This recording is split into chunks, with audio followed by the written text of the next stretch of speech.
ने कहा बन जाओ लाल बन जाओ, माता बन जाओ लाल बन जाओ, माता ने कहा बन जाओ लाल बन जाओ, माता ने कहा बन जाओ बन जाओ। ध्रुव बने गए। आज ध्रुव क्या बने, पहले क्या बने? ध्रुव बने गए मात आज्ञाकारी, बने तपधारी। ध्रुव बने गए तपधारी, बने तपधारी।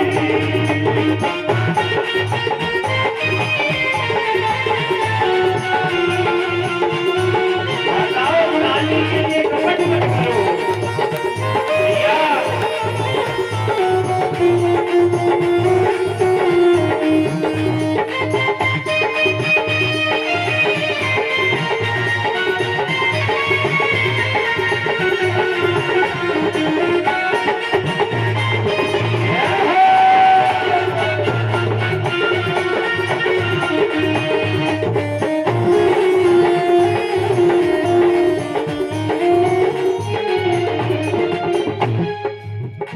नारद ने मंत्र उन तीनों, मंत्र उन तीनों, नारद ने मंत्र तीनों, मंत्र तीनों, नारद ने मंत्र उन तीनों, मंत्र उन तीनों, नारद ने मंत्र उन तीनों, मंत्र तीनों।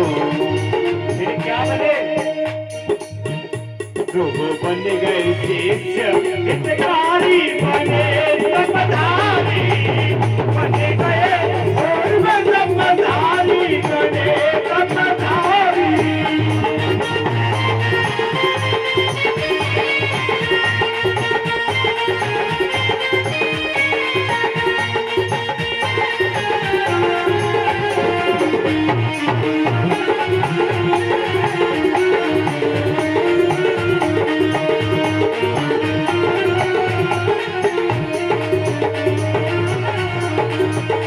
प्रभु ने मंत्र जप कीनो, हाँ जप कीनो। प्रभु ने मंत्र जप कीनो, मंत्र जप कीनो, प्रभु ने मंत्र जप कीनो, मंत्र जप कीनो। प्रभु ने मंत्र जप कीनो, मंत्र जप कीनो, प्रभु ने मंत्र जप कीनो, मंत्र जप कीनो। प्रभु ने मंत्र जप कीनो, जप कीनो। आज अब ध्रुव कौन बने? ध्रुव बन गए बाल ब्रह्मचारी, बने तपधारी। ध्रुव बन गए बाल ब्रह्मचारी, बने तपधारी।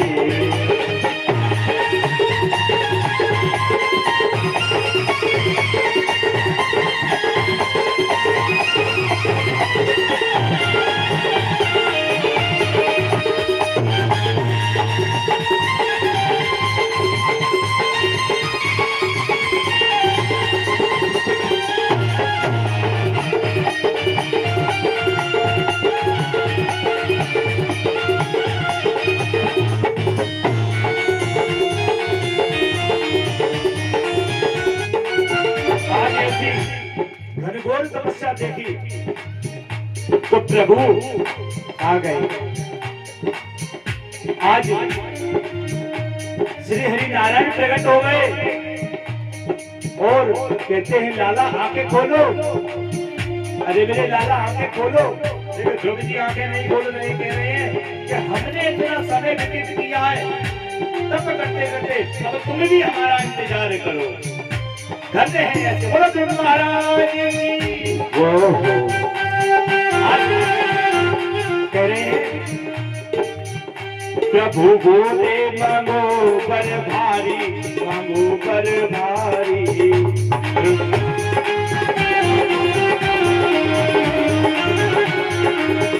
प्रभु बोले मांगो पर भारी, मांगो पर भारी।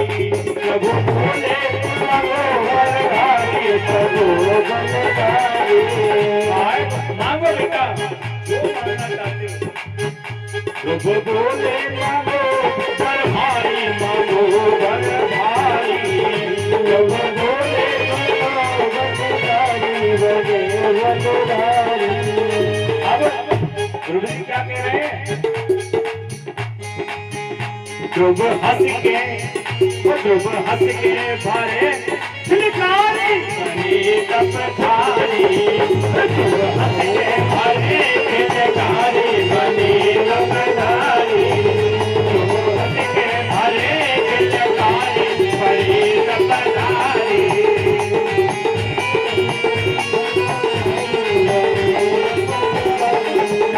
ध्रुव बने गए आज तपधारी बड़ी तपधारी। ध्रुव बने गए तपधारी बड़ी तपधारी। ध्रुव बने गए तपधारी बड़ी तपधारी। ध्रुव बने गए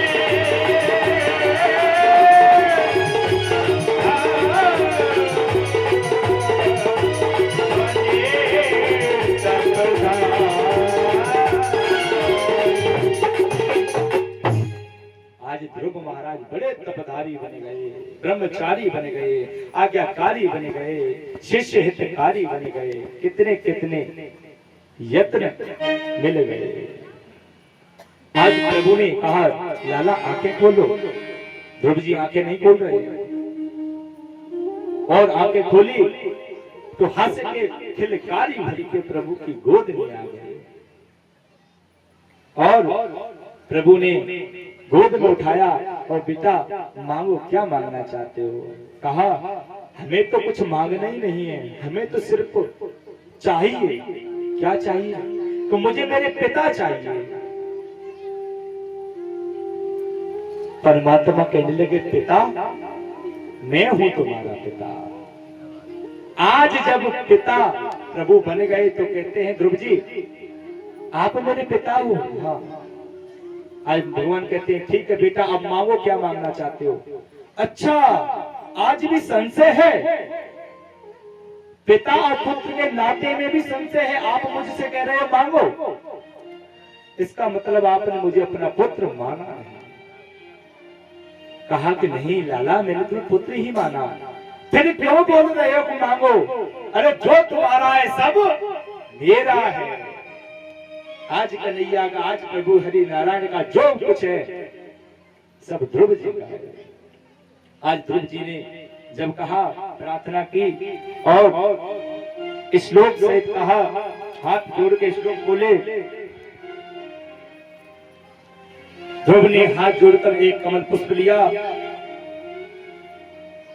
यो अंता प्रवेशम मम वाचा निमांतसोस्तकम् संजीवयत्खिल शक्तिधरा सुधमना अन्यञ्च हस्तचरण श्रवणाद्गदीनः प्राणान्नमो भगवते पुरुषाय तुभ्यं भगवते पुरुषाय तुभ्यं। प्रार्थना की और प्रार्थना करके आज ध्रुव महाराज अपने स्वधाम को वापस आते हैं। सबने देखा कि अनन्य भक्त आज वापस आए हैं और इस प्रकार से आज ध्रुव महाराज चरित्र को इतना बताया जाता है कि ध्रुव जैसा भक्त हुआ नहीं। क्यों? क्योंकि ध्रुव महाराज अंत समय पे मृत्यु के सिर पर पैर रखकर हंस विमान में गए थे। मृत्यु के सिर पर पैर रखकर मृत्यु महाराज प्रकट हो गए और ध्रुव जी आसन पर बैठे थे। कहा कि चलो प्रभु। कहा कि मैं यहाँ से खड़ा होकर नहीं जाऊंगा। कहा कि नहीं आप खड़े मत हो, आप मेरे सिर पर पैर रख लो और विमान में बैठ जाओ। मृत्यु के सिर पर पैर रखकर ध्रुव महाराज आज विमान में बैठे और विमान में बैठकर आज वो जाते। ऐसे पहले भक्त हुए जो मृत्यु के सिर पर पैर रखकर प्रभु के धाम गए। आज क्या काम ऐसे चमको जैसे आज ध्रुव जी महाराज हमेशा चमकते रहते हैं, किसी ने चमकते रहते हैं, देखा है कहाँ चमकते हैं? देखा है कहीं कहाँ चमकते हैं? पंडाल में, तो मैया की छत पे। अरे बताओ कहाँ? जोर से बताओ, जो नहीं जानते वो भी जान जाए। आज चंद्रमा से कुछ दूरी पर सदा ध्रुव लोग, वो वही ध्रुव तारा है, सदा आज अजर अमर रहते हैं ध्रुव जी महाराज। ऐसे भक्त के लिए कोटि कोटि प्रणाम। बोलो ध्रुव महाराज की। ध्रुव महाराज घर गए, घर जाकर अपनी माताओं से राजा उत्तानपाद की मृत्यु हो जाती है। ध्रुव महाराज ने नाना युद्ध किए और युद्ध करने के बाद में उनके बाबा मनु महाराज ने उनको कहा, लाला युद्ध करना वैष्णवों का। राधे राधे। युद्ध करना वैष्णवों का धर्म नहीं है। युद्ध करना वैष्णवों का लाला धर्म नहीं है। क्यों? घनघोर युद्ध में लीन है ध्रुव महाराज। आज हजारों की संख्या में करोड़ों दैत्यों का संहार किया। और मनु महाराज ने कहा कि सच्चे ज्ञानी, सच्चे वैरागी जो होते हैं वो इतना हाहाकार नहीं मचाते लाला। कहते हैं तितछया करुणाय मित्र चाकिलंजतुसु समत्वेन चा सर्वात्मा भगवान संप्रसीदति। संप्रसन्ने भगवती पुरुष प्राकृतैर्वृणेः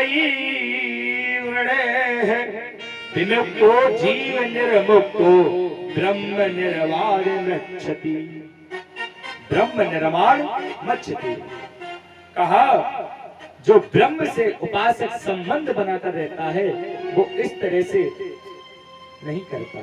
ध्रुव जी कहते नहीं महाराज हमें ये बताइए, इन्होंने इतना संघर्ष, अरे ठीक है इन्होंने आपके पिता की मृत्यु की थी, आपने बदला लिया, आपको आपका राज्य वापस मिला, अब क्या है? अब मनु महाराज ध्रुव जी कहने लगते हैं अब मैं करूं तो क्या करूं, मुझे आप बताओ मैं क्या करूं। कहा कि आप अब भगवान का ध्यान करो। ध्रुव जी ने भगवान का ध्यान पूजन शुरू कर दिया और ध्यान पूजन करते हुए अतः इनके ध्रुव जी के वंश में आगे राजा अंग हुए। अंग के बेन हुए। राजा अंग सदाचारी था और बेन राजा दुराचारी था। इतना दुराचारी था कि अपने प्रिया में इतना दुख पहुंचाता था, नाना प्रकार से सभी पुरुषों को राज्य में दुख दिया करता था। ब्राह्मणों के श्राप से वो भस्म हो गया और भस्म हो जाने के बाद में उसे आज ब्राह्मणों ने जब उसको भस्म कर दिया तो उसके शरीर का मंथन किया गया। महाराज मंथन किया गया तो भक्ति रूप से उसके मंथन से साक्षात हृदय से नारायण भगवान प्रकट हुए, जिसे पृथु महाराज कहते हैं। पृथु महाराज आज प्रकट हुए और अर्ची नाम की एक स्त्री का प्रकट हुआ। अर्चन भक्ति पृथु श्रेष्ठ। अतः अभिषेक आदि करते करते महाराज पृथु के यज्ञ को इंद्र ने भंग करना चाहा। इंद्र इनके राज्य का घोड़ा ले गया। इनके पुत्रों ने जाकर घोड़ा को वापस लाए। इस प्रकार से उनके राज्य में प्राचीन बाहु राजा हुए, जिनके गीता उपदेश से दूर दूर तक इनका ज्ञान भ्रमण हुआ और इनके नाम की इतनी तुलना होने लगी कि ये ऐसे राजा हुए कि इनके नाम से ही समस्त प्राणी इनके पास खिंचे आते थे। किसके कारण? सिर्फ गीता के कारण। कहा कि एक बार इन्होंने यज्ञ किया और उसमें 101 गीता का पाठ करके 100 गीता पाठ यज्ञ पूर्ण हुआ, एक रह गया, उसमें भगवान प्रकट होने थे, लेकिन देवताओं ने सोचा हमारा राज्य जाता है, इसलिए भंग करना चाहा। और उसी समय तलवार लेकर महाराज खड़े हो गए और कहा, हे देवताओं, मुझे पता है आप सभी हमें देख रहे हैं, आप ये मत समझना हम आपको कष्ट देना चाहते हैं। अगर आप ये चाहते हो मैं कष्ट देना चाहता हूं, ये सब मेरे यज्ञ भंग में जो बाधा डाल रहे हैं, मैं चाहूं तो उनको भी भस्म कर सकता हूं, परंतु नहीं, आपको मुझसे वादा है, मेरी जो यज्ञ की पूर्ति है इसको मैं, एक रह गया है, इसको मैं अपना शीश काट कर पूर्ण करता हूं। परंतु महाराज उसी समय श्री हरि नारायण प्रकट हो गए और उन्होंने कहा कि मांगो, क्या मांगना चाहते हो? कहा, प्रभु मैं कुछ नहीं मांगना चाहता हूँ, मैं तो बस यह मांगना चाहता हूँ कि मैं सदा यज्ञ करता रहूं और ज्ञान की धारा बहाता रहूं, मेरे इस कार्य में कोई बाधा न डाले।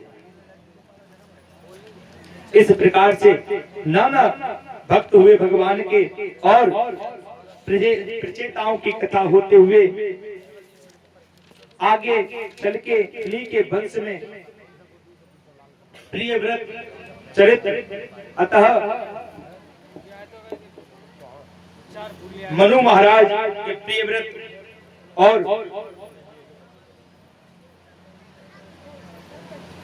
अब ऐसे ही भक्त की कथा और है। समय के अनुसार ऋषभदेव महाराज के पुत्र, ऋषभदेव महाराज के पुत्र भरत जी। ऋषभदेव महाराज का इतना योग बल था, इतना योग बल था कि उन्होंने एक समय यज्ञ हो रहा था और एक गाय को बुलाया। उस गाय को कहा, हे मां, जब तक मेरा यज्ञ पूरा ना हो जाए तब तक आप यहाँ उपस्थित रहना। और इस प्रकार से गाय की पूजा करके यज्ञ पूर्ण किया।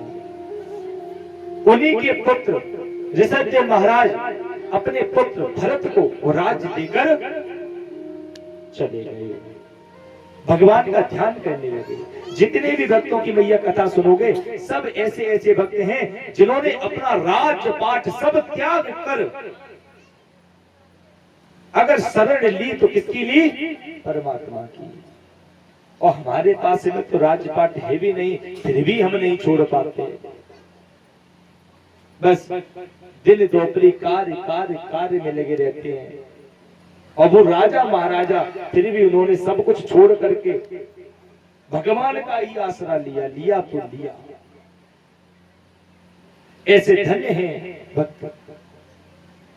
इसके बाद में कथा आती है भरत महाराज की। भरत जी महाराज एक ऐसे भक्त हुए कि इन्होंने राज्य पालन किया अच्छे से, और कुछ समय बाद ये भी वन गमन में चल पड़े। एक दिन भगवान सूर्य का ध्यान कर रहे थे और भगवान सूर्य का ध्यान करते करते देखा कि एक हिरणी समुद्र पार कर रही है, एक हिरणी सरोवर से निकल रही है और वह नदी को पार कर रही है। और जैसे ही उसने उस नदी को पार करना चाहा, महाराज उसके पेट में गर्भ था, वह गर्भ महाराज गिर पड़ा, इसी पार गिर पड़ा और हिरणी पार हुई और नदी में डूब करके मर गई। आज